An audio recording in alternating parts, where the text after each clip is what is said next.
And that actually kind of brings me to some of our final questions, which excite me also because I am a woman and I am interested in foreign affairs and foreign policy and peace and anti-war activism. And I just want to know from your own perspective, what kind of is this intersection between feminism and peace studies? And why are you so passionate about it? And why should all of us also be passionate about it? I don't see an intersection. I think they're one and the same. So, a feminist is anti-imperialist, anti-oppression, anti-extraction, anti-dominance, and that's what peace is. That's I am a feminist, and this is my life's work. And I feel, being a peace activist, our work crosses everything because. It was a while ago in CODEPINK, kind of exhausted one day. I was just like, oh my God, we're not going to end war until we end the war economy. And the war economy is the patriarchy. It's the extractive, destructive, oppressive economy that's destroying us, our communities, and the planet. But there is a peace economy. I see it as the feminist feminine economy, but it's the giving, sharing, caring, thriving, relational, resilient economy without which none of us would be alive. But we live this lie that the war economy and wars are somehow doing something good for our life, which is not true. And, here we are in this time where it just couldn't be more obvious. The work is to end the patriarchy, to end the empire, and to go back to the values of cooperation and care and connectivity and kindness, and listening and understanding and seeing the other. And, at CODEPINK, we have 21 ways to divest from the war economy because it's understanding that we, peace activists, are also indoctrinated in the culture of the war economy. We live inside of it, and we have some of those really bad habits ourselves. And we can recognize them when we start to work on them. At CODEPINK, when we started, it's like we got to see how transactional we are and not relational. And, how the war economy is structured that you feel like you live in scarcity instead of abundance, or that you're alienated instead of connected. And that whole alienation from nature or the indigenous communities that have so held on to these wisdoms that we lack about life. And so I think as peace activists, what drives us is that we want to create conditions conducive for life. And there is nothing the military-industrial complex does, nothing an empire does, that creates conditions conducive for life. And so I think as a feminist, that's what it's about. As a young woman, it was about equality, which meant the equality of all. It's about care. It's about the planet and the people. And war is never about the planet and the people. It's against the planet and the people. So for me, it's not an intersection. It is, they're one and the same. Thank you. Thank you. I appreciate that. Can I say something about our, why we started a feminist foreign policy project at CODEPINK, though, which is kind of scary. Medea noticed that there had been a poll when we were talking about peace with North Korea, when Trump was talking about peace with North Korea, and everybody was like, no, peace with North Korea. And a poll was done, and more women were against the peace with North Korea than for it. And in the polling of, the United States forever, women are always on the side of peace.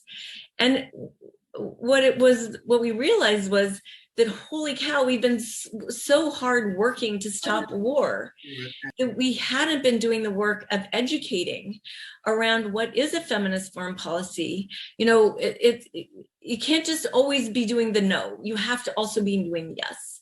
So at CODEPINK, working on educating around a feminist foreign policy, what is that? Which has been happening in universities, but it needs to happen in our organizations, our peace organizations. And we have to be living it and teaching it. And so we both have the feminist foreign policy work that we do, and we're working in universities with women's studies department that didn't have feminist foreign policy lens inside of it. And then also cultivating a local peace economy, that when we cultivate our own local peace economy, it actually helps us see the war economy better, because it's all, it's the small is the big. And it's like in our work, we want to make it a big tent, and making war is just stupid and ridiculous, the answer, and never the answer, the end goal. But the only way you get there is in the small stories, right? It's in the personal stories that help illuminate the problem. It's kind of like with the Ben and Jerry. I keep going back to that, because it was that action that illuminated the problem, and let people take sides very clearly. So you've got to have the small to be able to articulate and move the big. And so being connected to our local peace economies is super important. And that's why I'm such a big, super huge fan of mass peace action, because it really is rooted locally, and you care for each other, and you create community, and you nurture each other's intelligence, and you have the big conversations that illuminate the issues and help us decide where we are on them. Having these conversations, how do I think about this with my set of values? How do I have a safe place? Because, when we get in at CODEPINK, we say we're disarming, and that's the costumes and the coloring and the way we, dance and sing and make people laugh. Because if you come at people like this, no one's going to change. But if you come at listening, at being able to understand where they're coming from, being able to really understand, like, why would somebody think that way? Why would somebody have that value? You can't even start to affect change unless you listen, unless you really understand where somebody's coming from. And that happens one-on-one.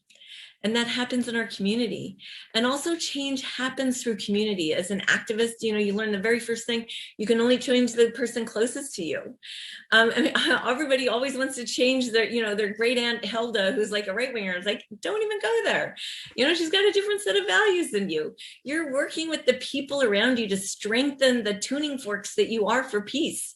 And it always takes strengthening, because we are up against a monster that is huge and well funded and well organized, and has been at this a really long time.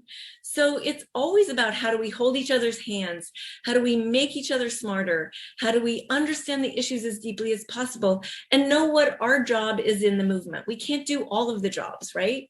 But it's like, if we pick one and someone can rely on us for that, that's important and that's valuable. And that everything we do needs to be about building. And that is always relational. So, it's like right now, I can't say enough. It's like, we can talk about all these big problems, but right now our work is to be building a movement big enough to affect this war machine that is really, the fastest train in America is the train to war. And we need to keep throwing things in its way and building this movement we need to stop it. Thank you. I think that it's quite inspirational as, a young woman to hear these words as well. So I appreciate that. I think Zoe has one last question, and then we're going to wrap up. Thank you, Jodie. Yes, I just think this is the perfect place to ask if you have any further advice that you would give specifically to young female peace activists like us and the people around us. Well, first of all, I have a lot of gratitude for you. So I want to just start with gratitude. Thank you for whatever inside of you brought you to understanding the need for peace. And then, it's that, to not let the big issues crush you or distract you, but to find that thread that you can follow, and to know that, what you are is honing this tuning fork that you are for peace. And so stay curious, stay questioning, find good allies and be a good ally. People ask, you know, how can I keep doing this? It's so depressing. It's like, this is the most beautiful community of most amazing people that just make me cry for how beautiful they are. And, you know, when Medea and I get depressed, we just call each other and we go out in the streets with a sign.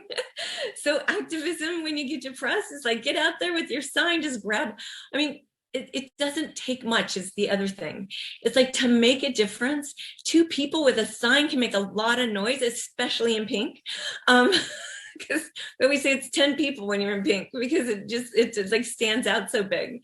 I don't know if you saw me from the arrest in at the White House last week on Monday. I made the Boston Globe with my pink attire, because why, it stands out. So you just got to remember, going in pink also makes a big statement. But don't let the big crush you. Find the thing you can do right now, today, and follow it.